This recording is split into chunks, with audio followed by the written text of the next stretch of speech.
Parliament in Georgia has passed a vote on the controversial foreign influence bill.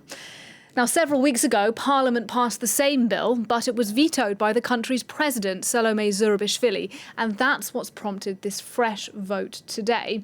And thus, the decision by Parliament has overridden the presidential veto, and opponents to the bill gathering outside of the Georgian parliament, they fear this is a copy of a law in Russia, and they say it will derail Georgia's plan to join the EU.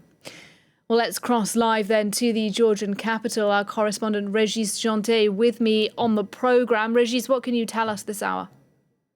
Finally, the law was adopted just a few minutes ago, and after a long debate, we expected finally that the ruling party would override this this bill at the middle of the afternoon. It was longer. It was very tense inside the parliament. We could see some even policemen and people from the forces with masks. We saw some harsh disputes or discussions between the MPs from opposition and from the ruling party. While outside of the government, and you can see that now on the screen, people by few thousands were gathering outside, screaming Russians or slaves to the MPs, while they had the feeling that Georgia is now going into a new reality, which would be a state which would be much more authoritarian than it is now, while for the moment it was still very democratic, let's say.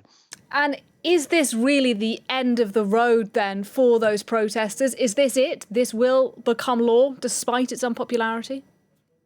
Yes, it will because the government controls fully the judicial system, and there is no expectation that now it will be possible to bring the bill and the text to the Constitutional Court and expect something from it. So very probably now there is not anymore any solution. The expectation of the demonstrators, which are since almost 2 months now in the street, is that they could do something, have a lot of voting for the people which are opposed to the government, which are for the parties which are pro-European at the elections, which will be at the next fall, probably in October.